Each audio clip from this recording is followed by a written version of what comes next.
All right, on this episode of the LPDS, we actually have a hotline call we're going to get to, so I'm excited about that. Some minor LPDS universe updates, and then I have to talk about the main event going on lately in the Junction. That's Taylor Swift. All that plus a Cage fact coming up right now.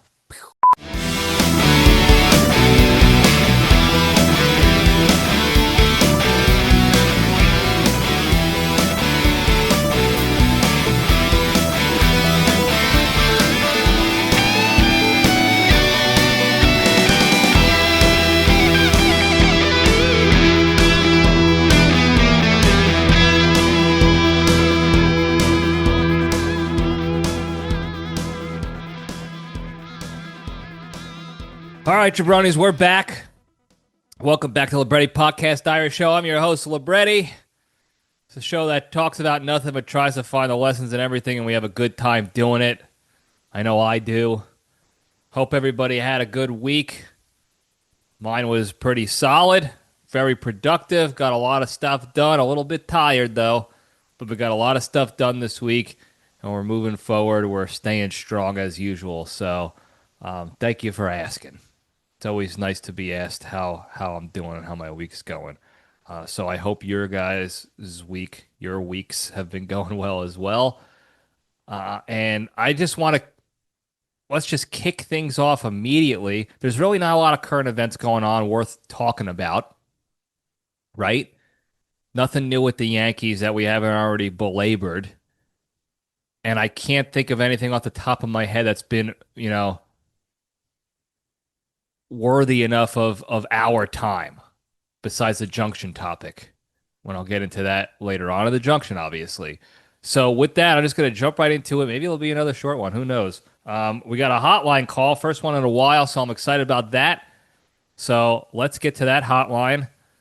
And let me pop it up real quick right here, and then we'll make it happen. Johnny, Tony Piccone. I wanted to give you a break so you could hear my voice again, and I have a few questions I'd like to go over with you.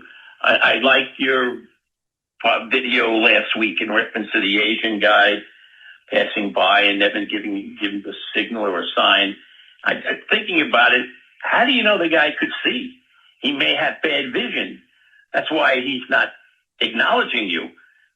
As I said in a note to you, stop the car, get out of the car, go to his driveway, go up his driveway or wherever it is, and tell him, do you see me that I come by each and every day or however, and you don't acknowledge me? Maybe you'll get a response. Old Asian guys, if they're older, they expect the younger fella to go and reach out to them. So maybe that's just a suggestion that you could do. Next question is, you know what? I think the creature and you should get together on a show and talk about the end of the Yankees season here to find out what your perspective is on everything, and if Aaron Boone is still the manager or who you think the manager is going to be after him. That would be a good discussion. But please give him my regards. And lastly, how are my tomatoes and my peppers doing? You haven't spoke about that lately. You're killing me here, Johnny. You're really killing me. I've been looking forward to tomatoes and peppers for the last, I think, almost 2 years now. So don't let me down. I know that you're a fighter. You'll do the best you can, but I'm looking forward to tomatoes or peppers so I could make my sauce. I have plenty of tomatoes, plenty of things that I could use my peppers for. So do the right thing. Get them to me, and hope everything is well. Keep plugging with the Spearhead leadership. You're doing a great job there. And believe me, things are tough for everybody, not only you, but everybody else. So, again, give me a break, and let's get some results, okay? Stay strong, stay healthy, and keep plugging as always, Johnny. Regards to everyone, and hopefully I could see you soon. Bye-bye now. Take care. All right. Great call. Tony Saccone, also known as Tony Sacco here in the LPDS universe. Appreciate the call. A lot to go over there. So let's try to break it down. I got to remember everything we talked about, everything he mentioned in the call. As far as Lopan, the Asian fella up the street, I don't think he's blind, only because I've seen him walking in the neighborhood at certain times, picking up garbage with his dog. And I don't think the dog is sniffing out the litter for him to pick up. I think he's able to see. I just think he's busy ripping heaters. Now, if I go up to him, I will have to approach it delicately and respectfully. I have to maybe give a bow, a respectful bow, not a shit bow, but a respectful bow. And just ask like, hey, do you see me? Let's be friends. I believe the creature brought up a good point. He could be the last member of his dynasty, of his family, and he might not be physically acknowledging me now, but he puts me in his will, and I inherit his dynasty's millions because I was nice to him and I waved to him. So maybe I'll go up to him again politely, respectfully, and ask him about it. See if I can strike up a conversation.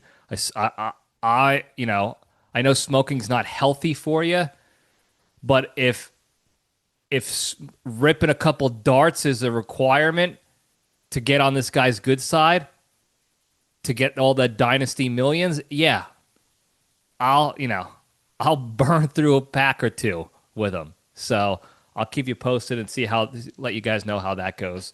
Still no wave back as of this week. It's been a week since we discussed that situation, so still no wave back. But also too, I've been going to the gym at different times this past week due to prior engagements, so maybe that's why I didn't see him actually a few times. So I give him the benefit of the doubt there. As far as the Yankees episode with the creature, yeah, absolutely would love to do that. I think the creature would be down to do that as well. We can get together at the end of the season, which is more, looking more and more likely that it's going to end at the end of the regular season with no playoff spot. So we'll see how that goes, and then we'll have a discussion about it. I would love to do that.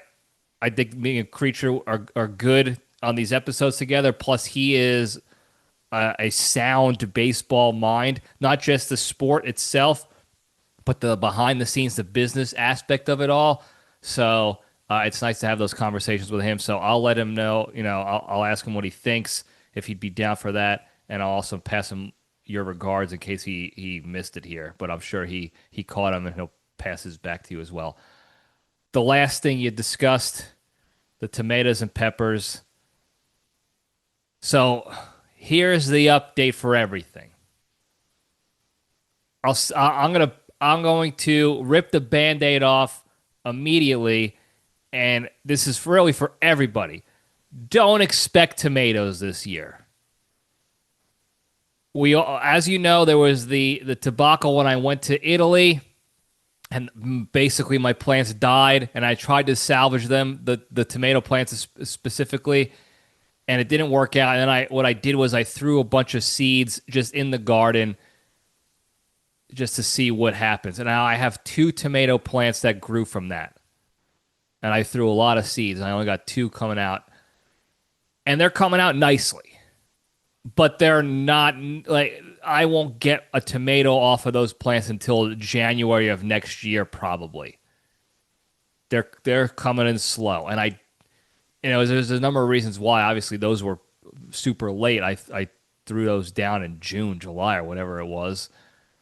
And, I think the clay dirt here, that putty style dirt we have here in Houston, just makes plants grow slower.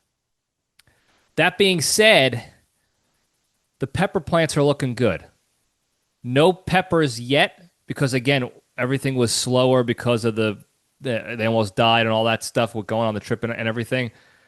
But there's flowers on the plants. They're budding. They're pollinating, so we're going to get peppers. So that'll come fairly soon. There should be a batch of peppers coming.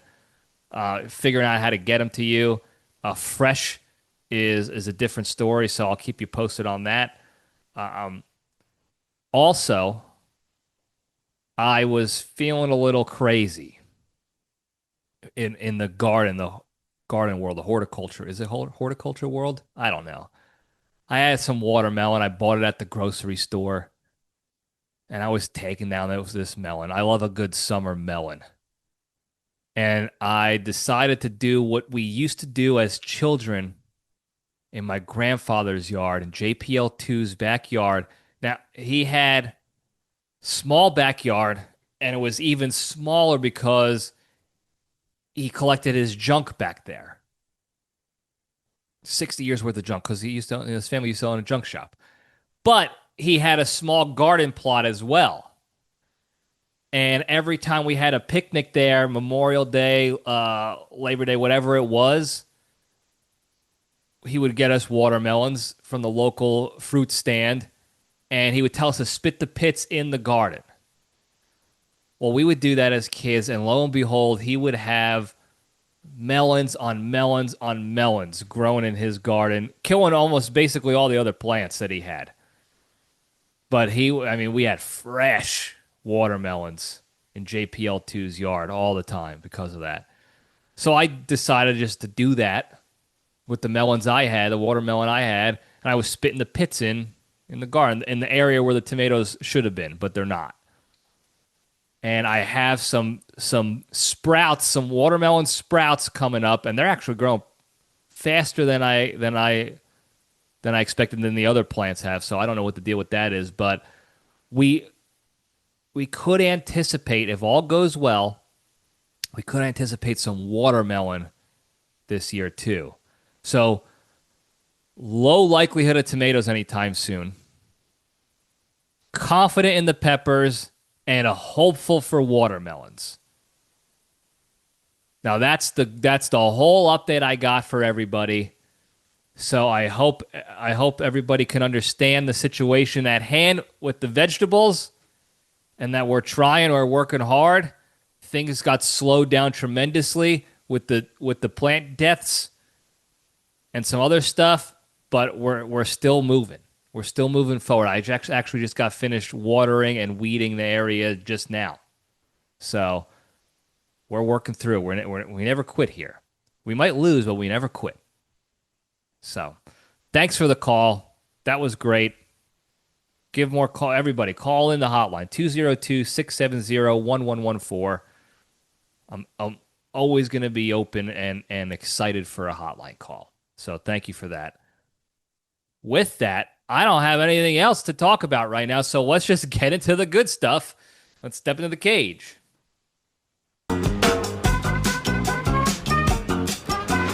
Okay, let's run. All right. Today's Into the Cage segment is proudly sponsored by Tony's Toupees. Are you a balding man who refuses to come to grips with the fact that you look hideous with those dying comb-over strands of hair you keep around, and you're too insecure to just shave your head completely? Then get fitted for a custom hair system at Tony's Toupees today. Tony Rigatoni has partnered with all the local pet grooming salons in the area to be able to design the perfect toupee customized specifically to your head shape and your desires. From different styles like the cool corgi to the hunky husky to the sexy shih tzu hairdos, Tony has a toupee for everyone. So, to cover up your creepy bald today, visit www.wigwams.com. If you use a promo code HAIRHAT, you get 29% off your first Tony Toupee hair system. I shave. I don't do the rug. I don't do the toupes, the wig daddies. I do remember, though, distinctly, when I was in high school, and when my sister was in high school, she used to do the plays. She was a theater kid at her high school. And obviously, we used to go watch her plays when she was in them. And every year, my aunt and I would notice when we were in the auditorium, theater, whatever they called it. It was like a cafe gymatorium at her school. Whenever we were in there, every year, every new play, we saw a different family member of somebody else's kid, a different family member rocking a toupee. And at first I thought maybe it would be the same guy, like every year. His daughter is the same age as my sister, so they're going to be in the place together and rocking a toupee. Nope.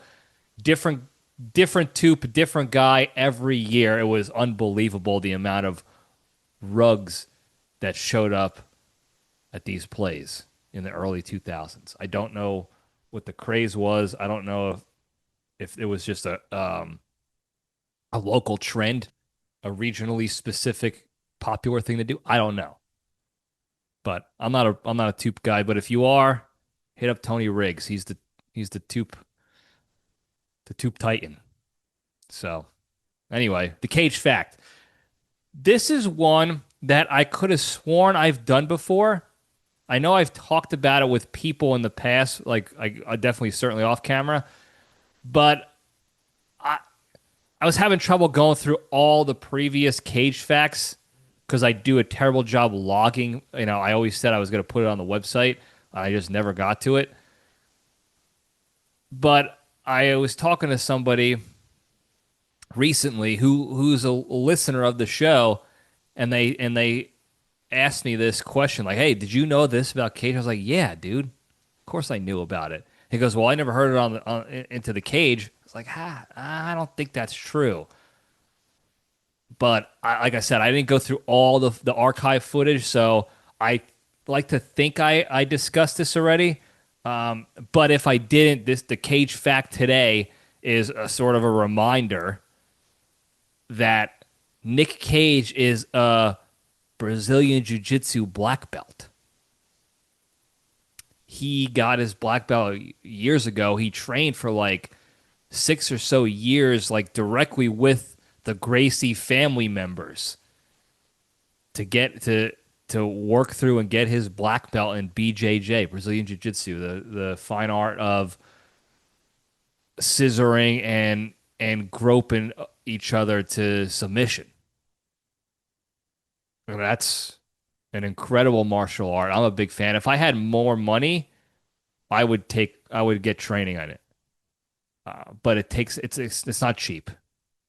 It does take time, and that time right now could be spent doing other things right now for me, like spearhead stuff. So, and potentially making money to be able to do it. So anyway, Nic Cage is already black belted up, so he is a lethal weapon. Just like he was in Con Air, where his hands were considered lethal weapons, he's a weapon. And like I said, I could have sworn we talked about this. It's like as you didn't know, Nic Cage, of course he would be a black belt in some martial art where he could kill you with his thumb. Of course he would be. So, spoiler alert, he is. So that's the Cage fact. Moving on over to the Junction, spin the logo up. Like I said, I don't have much going on this week, which is fine. I always talk about sometimes the mundane weeks, the dead weeks when it comes to entertainment and current event chaos. Those are nice. And it's certainly been nice this week. But I have to talk about Taylor Swift.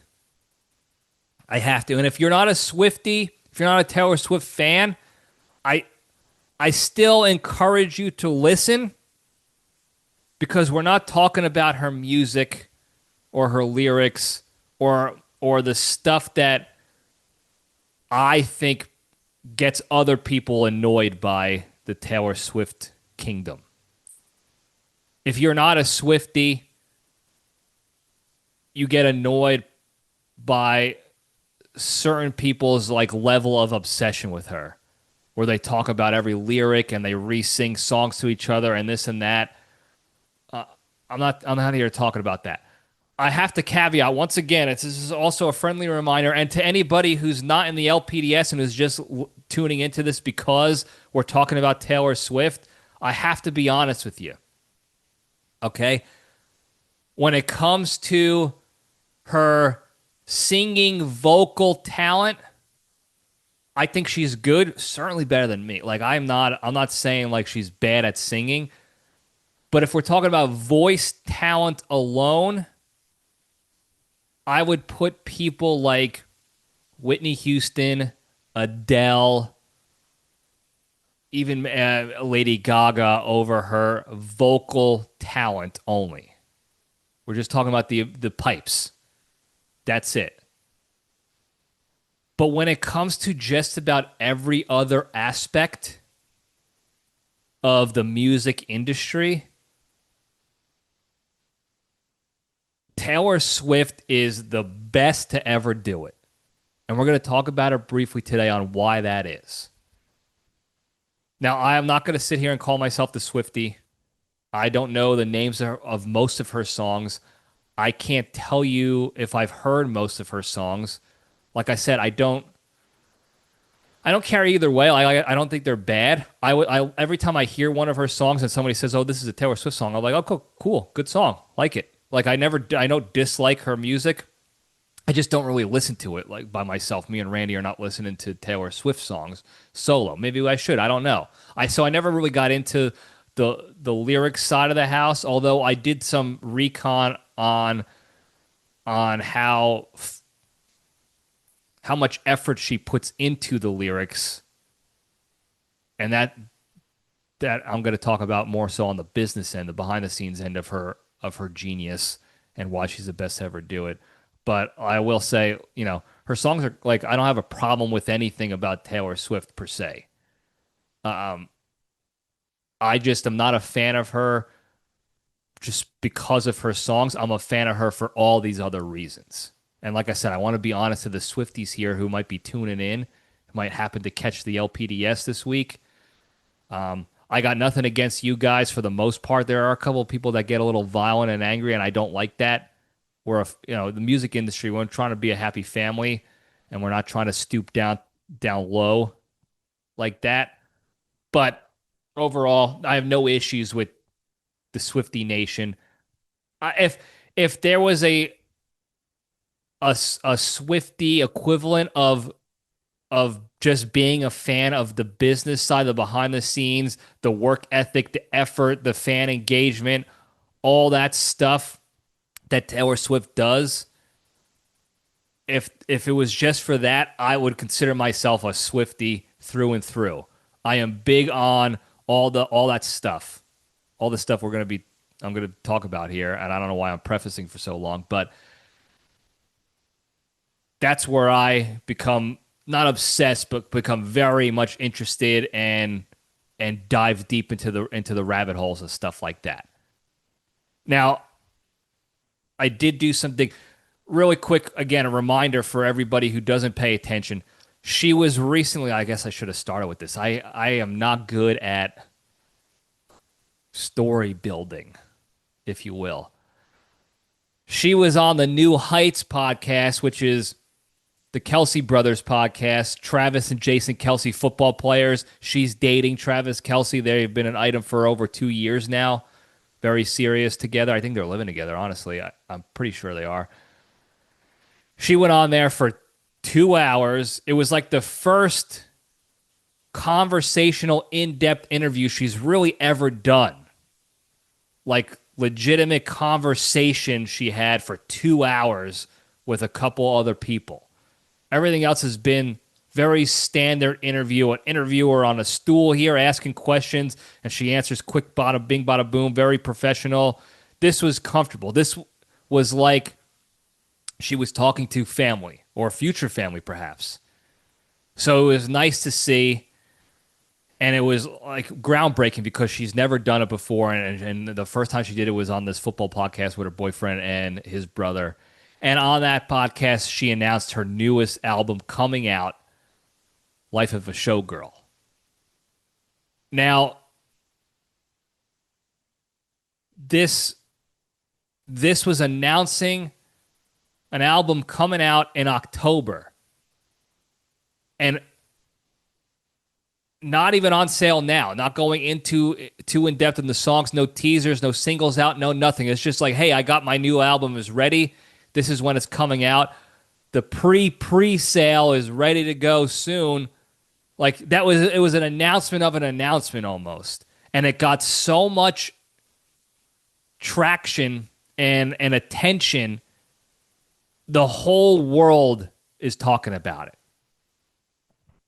Everything on TikTok, everything on Instagram, other companies, other businesses, FedEx, Netflix, YouTube, all these actual businesses changed their logo to something Taylor Swift related that looked like her album, the orange glitter and some mint green, to match her album after she announced it, because that's what it pulls. It pulls in attention. United Airlines was doing it too. Everybody's doing it. You know how like they do it for gay pride, they do the rainbow, and then Christmas they'll do something, maybe some of them, most of them don't.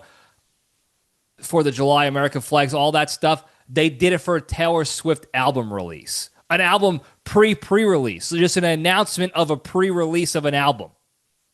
Every organization was doing it. It's all over the place. The episode on YouTube alone got 15 million views in like not even 2 full days of being out there. It's all over the place. And first and foremost, that right there should show you like this person has a gravitational pull on culture and society like most of us have never seen before. So I started digging. I watched the whole episode. I like the Kelsey brothers, and it's a they usually talk about sports stuff, and they actually did talk a lot about the NFL, and she contributed a lot to that. And it was just she had a real conversation there. But I was watching for both reasons, honestly, more so for the football, and then I came into like the Taylor. But what the hell was I talking about? Taylor Swift, Impact. Oh, so she was talking about all the different things about her tour and meeting Travis and how that all went about. And I started doing some more digging behind the scenes, watching videos. A couple friends are sending me videos. Mrs. Wetcat, she's a big Swiftie, so she's helping me out doing some digging on theorizing and stuff like that. And this guy makes this video on like Taylor Swift's impact on the music industry in the world, and he was showing the ranks of all time artists, all time from the beginning of music to when Billboard started rating stuff, and it had a whole bunch of nuanced statistics and analytics that went involved in it, streams, tickets sold, albums, listens, views, all of it combined or whatever. And she's top 10. She's like number 4 or 5. I can't remember exactly. She's a number 2 woman on the charts behind Madonna, and she's quickly catching up to Madonna. Whitney Houston is close by, but obviously she's not going to overpass Taylor Swift anytime soon. And then it was like maybe Elvis was up there, Michael Jackson, and the Beatles. Now the Beatles are pretty much standalone. They had like 200 million points over MJ, who was number 2. So that that's the Beatles, but it was showing how good she actually is, and she's not even close to done yet. She's in her 30s. And then he pulled up a list of that same list. He just filtered it out to just the female artists of all time, and she was number 2 behind Madonna. Number 3 is also like 150 million points below her, and not gaining traction whatsoever. In fact, losing ground because Taylor is a rocket ship. And if you look at it again, for going to vocal talent alone, you can see, Whitney Houston is up there. Whitney Houston is, you can argue that her vocal abilities alone is what put her at the top. Adele, probably a little combination of both, like performance, entertainment, business side, but her vocals are incredible. Like her her voice, her ability, her pipes that she has to hold a note, yell a note, whatever. Like, I don't know the technical terms in the music industry of how that works, but and then Madonna was, basically entertainment. She could sing, sure, I'll give her that, but she was very much, she's crazy Madonna, doing crazy stuff, crazy music videos, pushing the envelope on that, super edgy and all that stuff. Her personal life was big, that was her bringing her up to the popularity charts. And then Taylor Swift is really blowing everybody else out of the water. It's not even close. But she's talking more about her life and the things behind the scenes that she does to curate this empire, essentially. Now, I'm not saying she does this on purpose to build, like, to get all this power and influence. Everything she does, and she said this multiple times, she essentially, you can break it down to two reasons: to create good songs, good music that means something, that have meaning and nuance and effort behind them, like, close to the heart for her.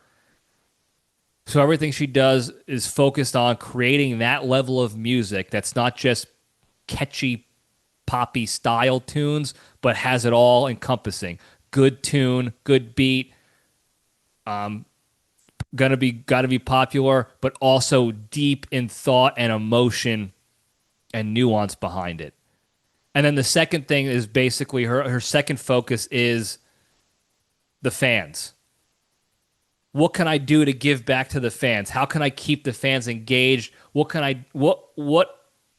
do, say, write, not do? Everything is about that. Keeping the fans at the center of her focus, like customer experience. Remember a while ago, maybe I did it on the Libretti Leadership Lab. A while ago, I talked about Jeff Bezos did an interview, like an old clip of an interview where he was obsessed about the customer experience. The guy kept asking him questions, and he kept going back to, I don't care about that. If the customer doesn't like it, it's gone. Like, whatever, it's all about the customer experience. She's all about the fan experience. She obviously puts out music because she loves music, and it's her passion, and she can pour her soul out there through her music. But everything else after that is for the fans. What can I do to make sure the fans are enjoying what I'm putting out there, are getting their money's worth and more? Her concerts are not cheap. What can I do to make sure that when they show up, it's a life-changing experience for them? And she was going into detail. This is what I really enjoyed about this episode that she was on, this interview, essentially, conversation, really, is that she was talking about it in a very real, genuine way about all the things she does in the shows. The setup, the song order, the outfits, the lighting schemes have to line up and match. I like to, she said something like, I like to change something up every 20 or 30 seconds throughout the entire 3-hour show, whether it's lighting, where the sound's coming from, what their wristbands are doing, every 20, 30 seconds. So it looks, it comes off like a visual sort of algorithm, like an Instagram or TikTok algorithm of new things to keep you, enthralled and involved into the performance, into the whole show. It's a whole experience. It's not just you listening to somebody sing. It's a whole experience that she creates, and she plans ahead of time. She has a whole training regimen, like a physical, fitness training regimen to prepare so that she can skip in high heels and dance and play piano and guitar and sing for 3 hours straight, 3 nights in a row and then get on a plane and do it again for 2 years straight, basically. She trained for that. She built a whole training regimen. Everything is curated for the specific regions she's in. And again, the song order, she was learning some different phrases in different languages of the country she's in so that she can connect even further with the fans there. Like, everything is curated for the fans. And then she speaks, her heart through her music as well, obviously. It's those two things. It's her passion of music and focus on the fans. And she's created everything around it. She talked about her Easter eggs that she puts in to album covers and in her concert and things she does in public.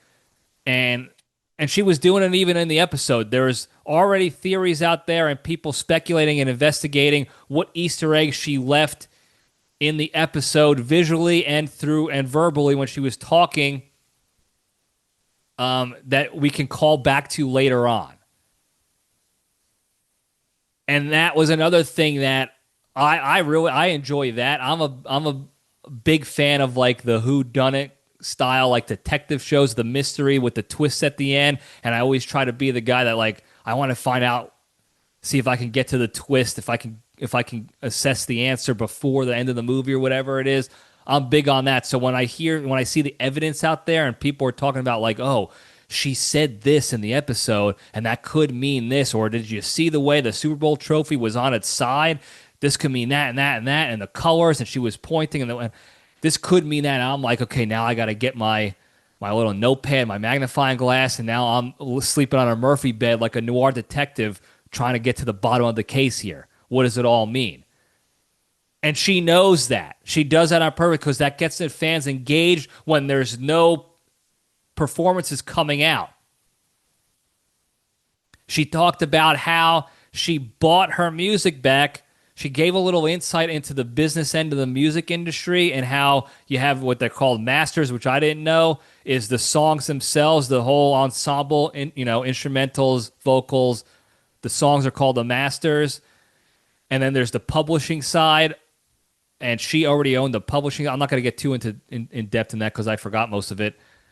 But she talked about how important it was to buy her songs back, her masters back, her albums and all that, and what that meant to her, and then also to the fans and stuff, and what she can do now with it for her fans. She talked about how she made a decision to re-record. So you heard recent years the Taylor version of all her albums that re-release, and on the surface it sounded like, cool, she re-released the same songs that everybody can already hear on Spotify. But she talked about the nuance behind that. She re-released it for several different reasons. One, it was, she wanted to own her music in some way, shape, or form, and she didn't know the outcome of, she didn't know she was ever going to own her masters again. So she wanted to own her music. So if she re-released them and re-recorded them, that's the word I'm thinking of. Now those versions of her, she can add some different things into them, and now she can own those outright, what she did. She talked about how in music contracts, they don't even put that in the fine print that you're not allowed to do that because it's never been done before. Because the music industry is very linear. They just stick to what they think works, and they're very tough. They're very hard-headed when it comes to change and being that creative. They just stick to like, this gets money, so we're going to stick with this. Nobody was re-recording their own music, so it was never in any contracts that you couldn't do it. So she's like, I'm doing this. And everyone was saying, don't do it. Nobody's going to repurchase your album. It's going to be such a waste of time and money for you. She's like, no. We're doing this. It's more than just that. It has nothing to do with the money. The fans will... Don't worry about the money. The money will be there. The Swifties will buy the albums.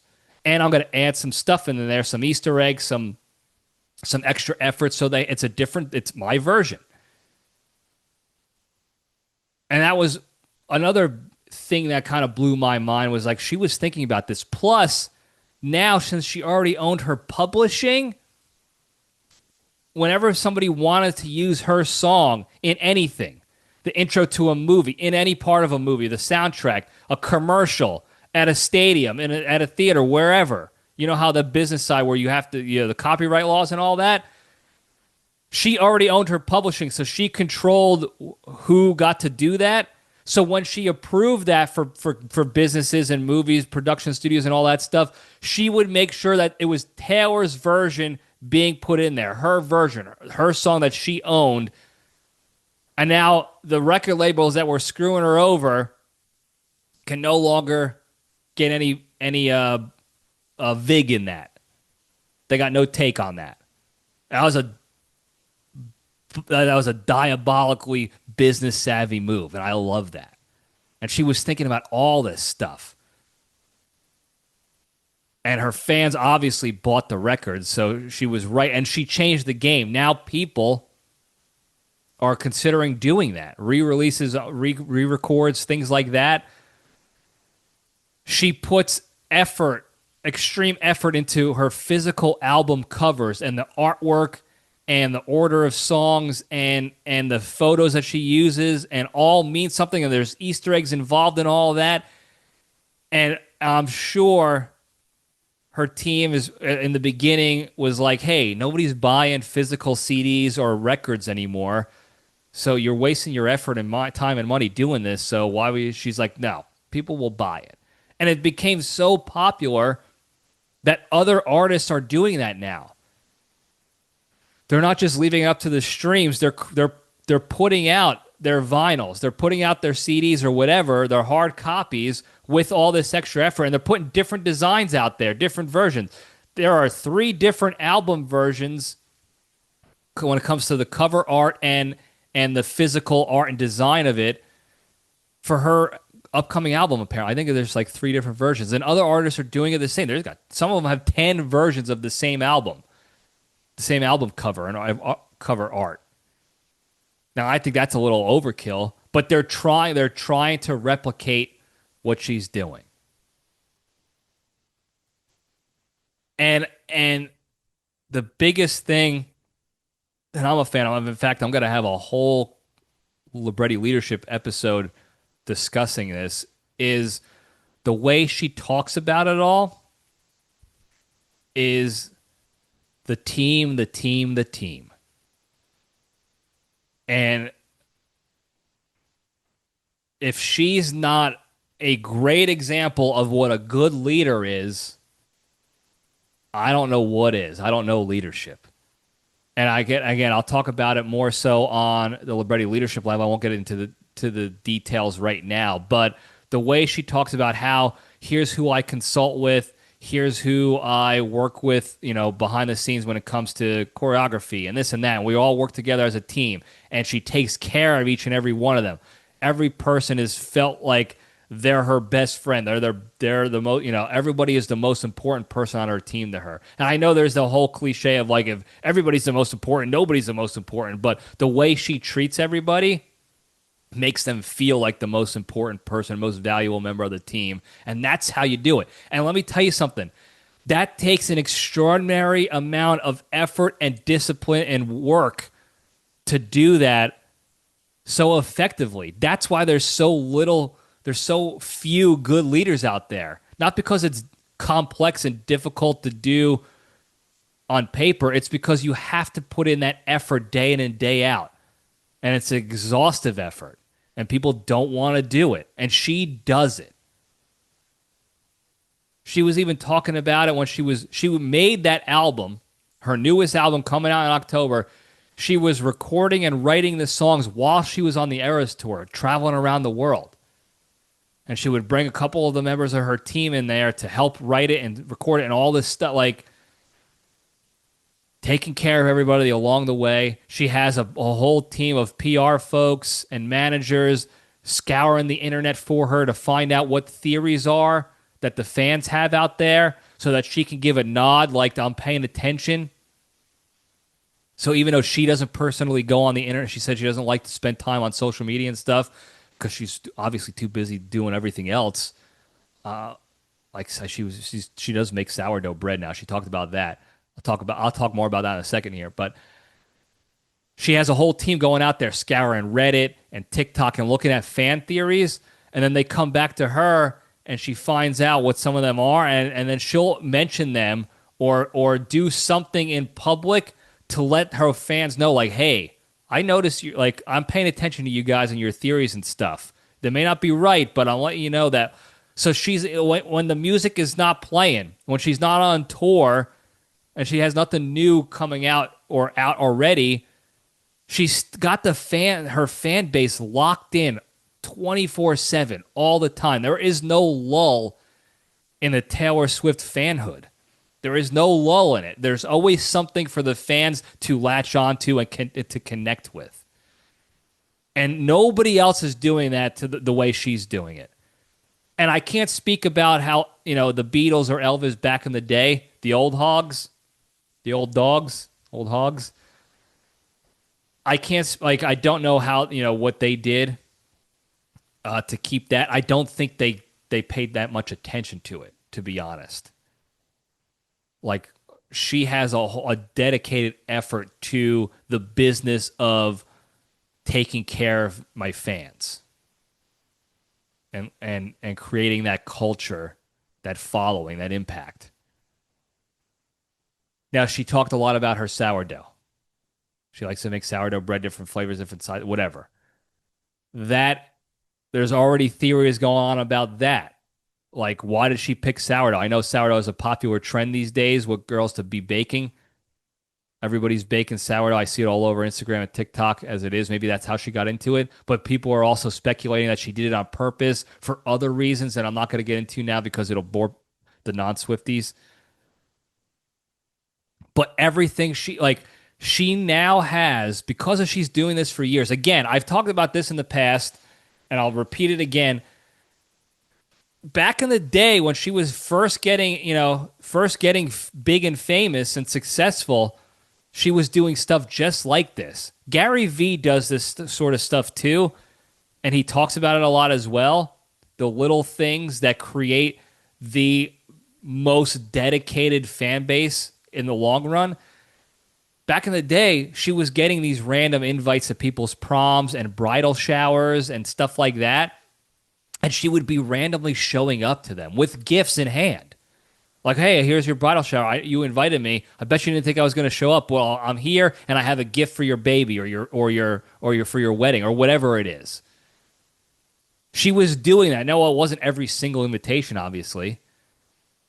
But she was doing that in the beginning, and now she's been doing it consistently her entire adult career, and she's got the fans. And basically, even if you're not a fan, you are locked into everything she does and says now. Every word. I do sourdough bread. I make Pop-Tarts. I'm pointing. I'm looking this way. I'm blinking this certain way. I'm wearing this certain thing. I'm wearing these types of earrings. Everything is being dissected and connected with, and they're hanging on everything. She has a stranglehold, a positive stranglehold on the entire universe right now. Like I said, other organizations, United Airlines, FedEx, like these businesses are changing their logos for their LinkedIn pages, their social media pages, everything, just because she went on and she did an interview, because she had a public conversation. That is what she has created. And that, in my opinion, is what makes her the best to ever do it. Now, I know there's going to be people arguing the Beatles were more impactful. MJ is the king of pop, whatever. I'm not arguing that they're not good. And like I said, I didn't live through the Beatles per se, and I only lived through the tail end of MJ. So obviously I don't remember what he did. I know he had an impact too, but she's not even close to done yet. And she's up there in that conversation with them. So if she's not technically the best to ever do it now, I'm telling you she will be. And it's going to be a long time before somebody else does something this revolutionary the way she's doing it. People are going to copy her, and they're going to see a lot of success for sure. People are already doing it. But she's done so many things for the first time in the industry that you're not going to see another person do first-time things as many as she did like that for a long time. What's going to happen, basically, is people are going to have to do this copy-paste and change the cult. Like, she's creating a culture change. They're going to change the culture of the music industry for a while, and it's going to stay the same. Everybody's going to be doing that very similar, roughly the same thing for a long time. And somebody else eventually is going to come around. Maybe it's generations from now where they were too young to realize what Taylor Swift did, like what I am with the Beatles. Like, I didn't know, I wasn't alive for them. I know about the Beatles, obviously, but I wasn't alive for them to see them in action. So maybe the next person is not going to be alive to see her in action in her prime when she was changing the game, and then they're going to be the next game changer because they're not as heavily influenced by that. So they have the creative juices still, full in the tank to do their own things completely separate. All these things make her the best. And you don't have to like Taylor Swift to appreciate that. And I know there's a lot of haters out there that don't like her because she has publicly discussed her political opinions in the past. And you know how my take on that when it comes to celebrities and politics, it's better just to keep your mouth shut for your sake and for everybody else's because of the influence you have. And if you're not well educated on it, you're spewing nonsense and people are going to believe it. I don't care what, I don't agree with everything she says when it comes to her opinions and everything in life, politics, sport. She's a human being and an individual. Obviously, we're not going to agree on every single thing. I don't hate her for that. She's not a bad person because of that. If she did something bad, like Chris Brown beating up Rihanna, yeah, I'm not going to be a fan of that guy. The fact that he still has fans is mind-boggling to me. That he got away with physical assault and abuse on Rihanna, of all people, and he's still out there selling out theaters and stuff. I'm not going to be a fan of that guy.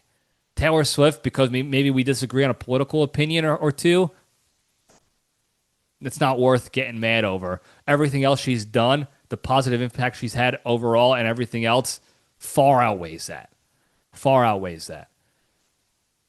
Now, I know I'm missing stuff. There's so many other things that she discussed on that episode and that she does all the time that again, in my mind, make her the best to ever do it. But that was just a taste. Oh, and that level of focus and care for her music and her fan base is what does it. It's not about chasing money and having the most, the biggest payday or selling out the most theaters. She doesn't care about that. She basically reserves stadiums for her concerts because she wants the most people possible to be able to see her live. And because of the effort and focus and attention and care she has for her fan base, her and her team don't have to worry about filling the seats or breaking any records. That's an afterthought. Those are byproducts of what she really cares about, what her focus has been on. And it shows in droves. You won't see this success from many other artists out there. I'm not going to dog on others, but because I do it all the time anyway, but you're not going to see this from Beyonce. She has a big, very, very strong following, a very dedicated following, a very emotionally driven following. It's nothing compared to Taylor Swift's impact. It's nothing compared to it. It's not even close. I know she wants to be close, but she's never going to get there because they have different focus areas. Never going to get there. And I could go on for hours about where Beyonce's focus is and why she'll never get there, but I'm not going to dog on her. I do it enough. She deserves better. She's not a bad person. I just don't like her approach. The one other thing I'll say that I think makes her the best is she's at the top of the heap right now. She is the number one musical celebrity out there in the world. I don't think you're going to get a lot of argument about that right now. If you're talking about, hey, who's the most popular, who is the A-list of A-list musicians, like musical artists, Taylor Swift is the one. The way she conversed in that episode and everything she does and all the other testimonials you get from behind the scenes of how she is the most down-to-earth, normal human being. And that makes it even more, like, her fan base more aggressively dedicated to her because she's so relatable. She's a regular human being who's doing this. She is not putting herself on a pedestal. She's not in the ivory tower thinking she's better than everybody else. You have zero stories of her doing anything negative towards somebody, like, oh, she was, at a hotel and she was mean to the concierge, or she saw the paparazzi and she kicked his camera down, or a little kid came up to her and said, hey, can you sign this? And she said, piss off, I'm busy. Like, zero negative press in that regard. In fact, there's so little out there. There's nothing out there, so much so that they're making crap up to try to make her out to be a villain in some way, shape, or form. They have there's the people, the politic people who claim she's crazy for her politics, whatever. Again, a small piece of the pie. And then there's the people who are claiming that she talks about how she's pro-environment, she's trying to help the environment, whatever, and she's always flying around on these private jets and all that stuff. And there's all these memes and jokes about how she will fly anywhere in a private jet, even if it's 100 feet away, and how she's ruining the environment, what a hypocrite, and this and that. They did analytics, the stats on the amount of flying and emissions of private jets for celebrities currently in the past 5 years. People we know, like athletes, movie stars, musicians, whatever. And she's not even in the top 30 of most, detrimental to the environment of the super rich that fly around the world and stuff in private jets. Wasn't even in the top 30. She's so relatable for somebody who is the best, the top of the heap right now. She's a billionaire. She can't go anywhere without being mobbed. So much so, she has to hide in props when she's going places to go see football games of Travis and this and that, because she can't even exist without a mob of fans and paparazzi being all over her. And she's still so relatable. She's just a regular human being. So genuine in that regard. That plus everything else we talked about, that's why she's the best, and it's not even close in my opinion. And if you didn't watch that episode of New Heights on YouTube, I'm sure you have. 15 million people already watched it in 2 days. And if you had any questions about Taylor at all, any uncertainties, just go watch that episode. Watch what she talks about, how passionate she is about it, how genuinely passionate. It wasn't crocodile tears or any fakery that you can be like, oh, she's really pouring it on here. Nuh-uh. Just a regular human, genuine human being talking about what she's passionate about, and that's her music, her team, and her fans. And because of that, because she stays true to that, she is the best in the world right now. Not even close. Not even close in the music side. Nic Cage is still the best everywhere else, of course. But go check that episode out. Taylor Swift. I got to give her props. Like I said, I'm not technically consider myself a Swiftie because I don't know the names of 10 of her songs. I'm not good with song names to begin with or lyrics to begin with. But I am a Swiftie from every other aspect of her. And I'm kicking myself. I think I've told you guys this before. And I'll never forget, it was 2013. 2013 to 2014 time frame. I don't know if she had an album come out. Somebody's got to go back to look that up. 2013 to 2014 time frame. I don't know if she had an album come out or she just went through a breakup, like a public breakup of fame, that people were following with a celebrity or whatever. Somebody's got to check that out and let me know. Maybe it was the Kanye thing. I don't specifically know. I know she was going through something, so her name was out there again. And my roommate and I, Cheech, I was stationed in South Dakota. We joked about and we said it to all our friends, like, "Hey, Taylor Swift's got to stop dating these celebrities and these musicians and these weirdos that are going to break her heart. They're too in the public eye like she is. She's America's sweetheart, and the most American thing she can do right now is to date a military man. And who's it going to be? This guy right here, old Libretti." And I was going to write her a letter basically saying that, like, "Hey, if you want somebody to actually treat you right and be there for you, and you want to have your final relationship, the best last relationship you'll ever have, do it with a military guy and do it with me. The most American thing you can do is that as America's sweetheart. So what do you say?" And I'm kicking myself for never writing it.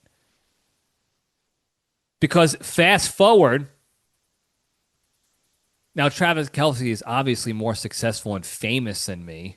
And as soon as he mentioned this to his brother on the podcast a couple years ago, obviously it got to her almost immediately, whereas my letter may have never reached her eyeballs. I don't know.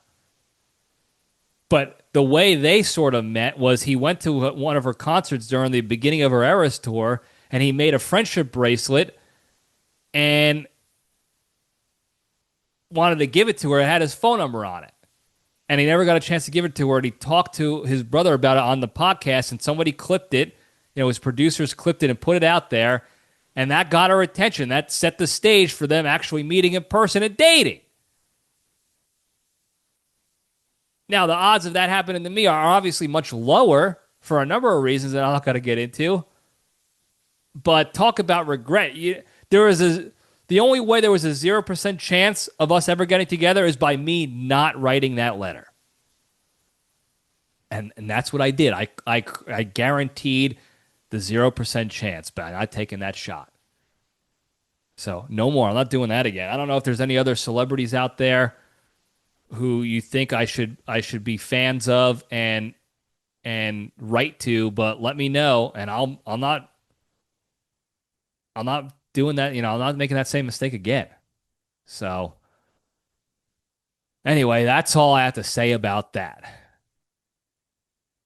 Before we go, very quickly, once again, the big three, the three pillars to staying strong and being a better, happier, kinder, healthier, less stressed, more genuine human being, and being able to spread that positivity and goodness to all those around you throughout the land. Number one, exercise every day. Do one thing each and every day to improve your fitness, health, and wellness physically, mentally, or emotionally. One thing. Prayer, workout, read a book, do a crossword, physical, mental, or emotional workout once a day. Number two, the hardest one to do, don't be a shitty person, negative person, be a kind person. When the opportunity arises to be negative and shitty to somebody or respond negatively to somebody, even if you think they deserve it, take a deep breath, take the LPDS step back, detach from those negative emotions, and just remove yourself from the situation. Turn your phone off, close the laptop, walk away, and you'll be minimizing the negativity and the shit going on in the world. You'll be setting a better example for yourself, for others, and you'll give yourself the capacity to go focus on more positive, productive things in your lives, like exercising. Number three, the most important one, be genuinely thankful and grateful for all the good you have in your lives. And you can do this a little bit each and every day by taking some time, a few seconds, to think about just one good thing in your life that day and what your life would be like without that thing or that person or whatever. And that will immediately put you in a state of gratitude. And when you're in that state of gratitude, you're not going to be thinking about being a shitty person, a negative person. And then you're going to have the capacity to go do positive things like exercising, physically, mentally, or emotionally. And if you do these 3 things a little bit each and every day, just a little bit, day in and day out, baby steps, repetition, repetition. I promise you all, you'll be a better, happier, kinder, healthier, less stressed, more genuine human being and be able to spread that positivity and goodness to all those around you throughout the land. Thank you guys again for tuning in. Don't forget to like and subscribe and tell your friends and enemies. And if I missed anything about Taylor Swift's greatness, please feel free to comment and call it in on the hotline to let me know what I missed, 202-670-1114. Love the hotline calls. Keep them coming. Always going to enjoy those. Jokes, questions, advice, whatever you got, call it in, 202-670-1114. Thank you guys again. I love you all. Stay strong.